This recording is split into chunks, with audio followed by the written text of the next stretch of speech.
All right, friends. Number the Stars by Lois Lowry. Gonna read chapter 16. This is called I Will Tell You Just a Little. Poor Blossom, Uncle Henrik said, laughing after dinner that evening. It was bad enough that your mother was going to milk her after all these years of city life.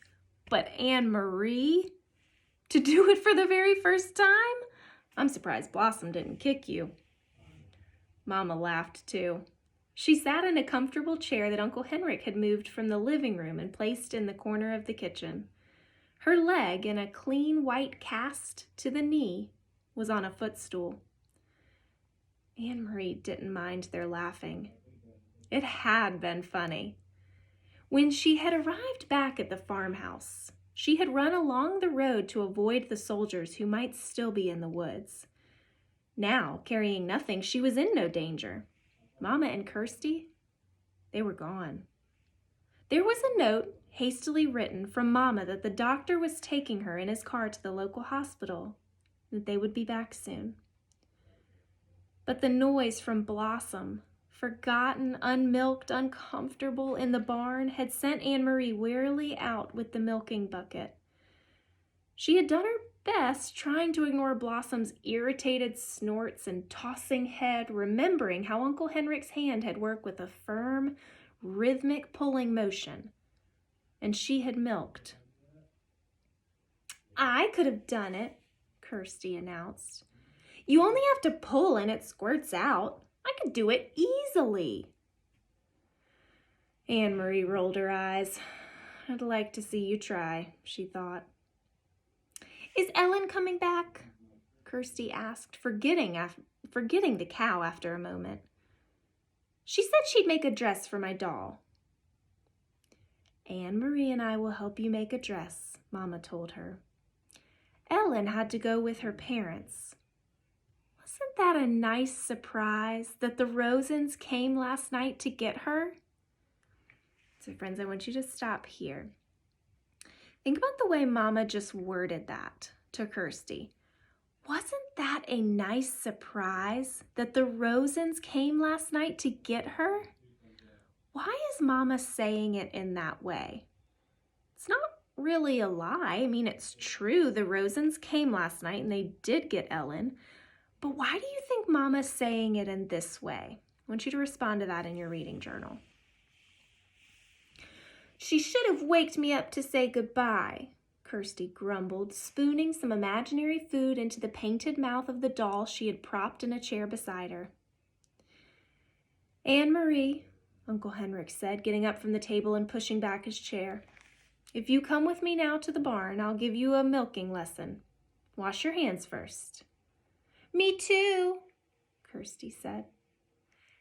Not you two, Mama said. Not this time. I need your help here since I can't walk very well.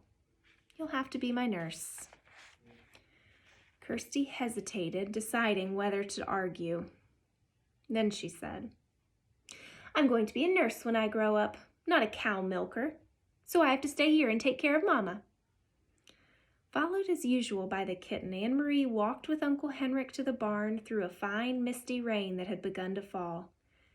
It seemed to her that Blossom shook her head happily when she saw Henrik and knew that she would be in good hands again. She sat on the stacked hay and watched while he milked, but her mind was not on the milking. Uncle Henrik, she asked, where are the Rosens and the others? I thought you were taking them to Sweden on your boat, but they weren't there. They were there, he told her, leaning forward against the cow's broadside. You shouldn't know this. You remember that I told you it was safer not to know. But, he went on, as his hands moved with their sure and practiced motion, I will tell you just a little, because you were so very brave. Brave? Anne-Marie asked, surprised. No, I wasn't. I was frightened. You risked your life. But I didn't even think about that. I was only thinking of... So here, I want you to pause.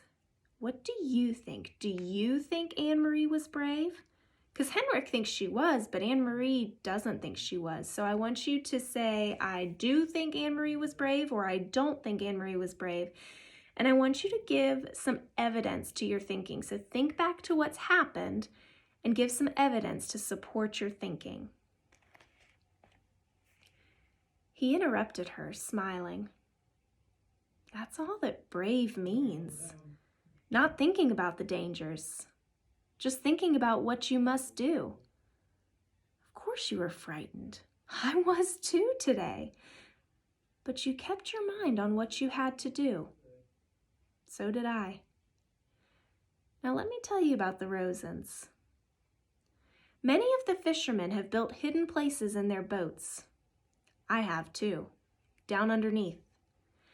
I have only to lift the boards in the right place and there is room to hide a few people. Peter and the others in the resistance who work with him bring them to me and to the other fishermen as well.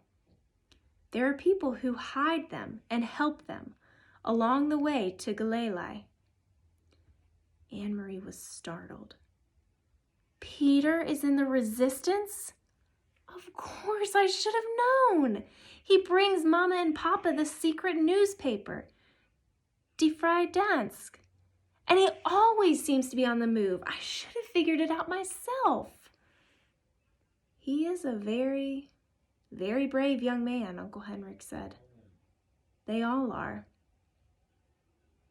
Anne-Marie frowned, remembering the empty boat that morning. Were the Rosens and the others there then? Underneath when I brought the basket? Uncle Henrik nodded. I heard nothing, Anne-Marie said. Of course not. They had to be absolutely quiet for many hours. The baby was drugged so that it wouldn't wake and cry. Could they hear me when I talked to you? Yes, your friend Ellen told me later that they heard you. And they heard the soldiers who came to search the boat. Anne-Marie's eyes widened. Soldiers came? She asked. I thought they went the other way after they stopped me. There are many soldiers in Galilee and along the coast.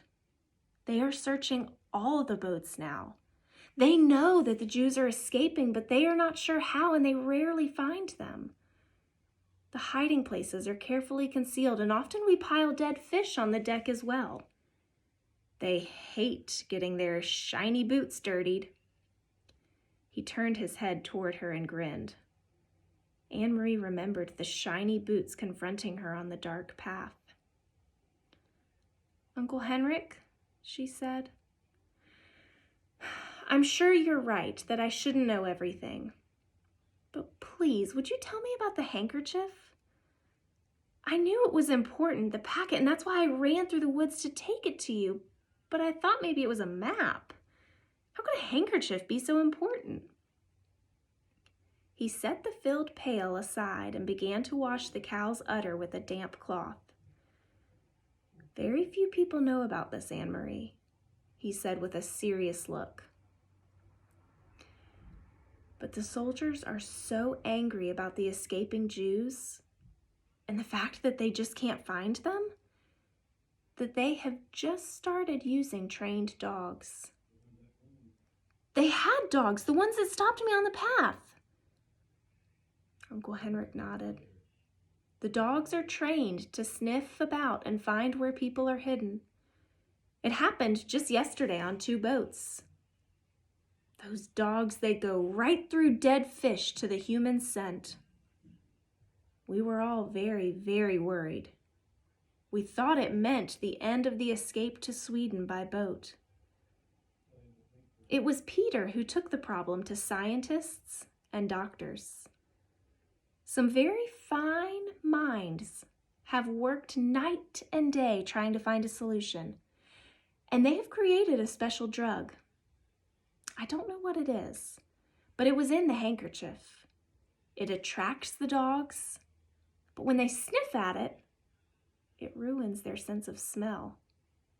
Imagine that.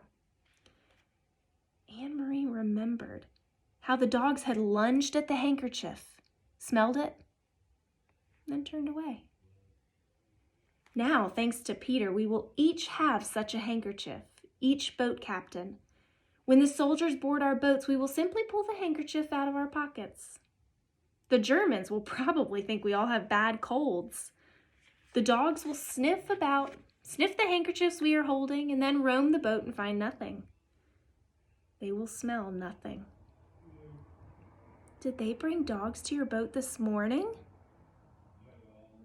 Yes, not 20 minutes after you had gone. I was about to pull away from the dock when the soldiers appeared and ordered me to halt.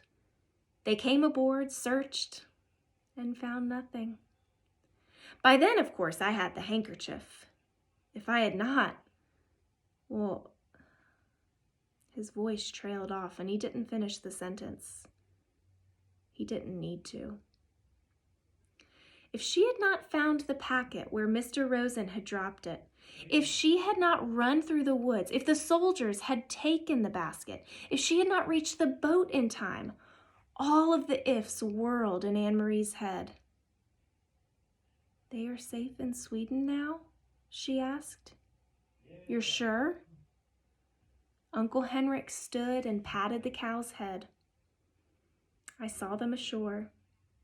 There were people waiting to take them to shelter. They're quite safe there. But what if the Nazis invade Sweden? Will the Rosens have to run away again? That won't happen. For reasons of their own, the Nazis want Sweden to remain free. It's very complicated. Anne-Marie's thoughts turned to her friends hiding under the deck of the Ingeborg. Must have been awful for them. So many hours there, she murmured. Was it dark in the hiding place? Dark and cold and very cramped, and Mrs. Rosen was seasick, even though we were not on the water very long. It is a short distance, you know. But they are courageous people, and none of that mattered when they stepped ashore. The air was fresh and cool in Sweden. The wind was blowing. The baby was beginning to wake as I said goodbye to them. Wonder if I will ever see Ellen again, Anne-Marie said sadly. You will, little one. You saved her life after all. Someday you will find her again. Someday the war will end, Uncle Henrik said. All wars do. Now then, he said, stretching, that was quite a milking lesson, was it not? Uncle Henrik, Anne-Marie shrieked, and then began to laugh. Look, she pointed, the god of thunder has fallen into the milk pail. And that is where I leave you today. So I know you're asking, so I'm going to tell you. There's one chapter left. So on Monday, we are going to read the very last chapter, which is chapter 17, and we're also going to read the afterword, which is a section written by the author, Lois Lowry, and she's going to tell us a little bit about why she wrote this book, a little bit more detail about this book and some of the characters and where the ideas came from. So, hope you've enjoyed all of the read aloud this week, and I cannot wait to, I feel like I can't even say that. I don't want to finish this book, but I'm so excited for you guys to be able to finish the book. So, Monday will be bittersweet, but hope you enjoyed it.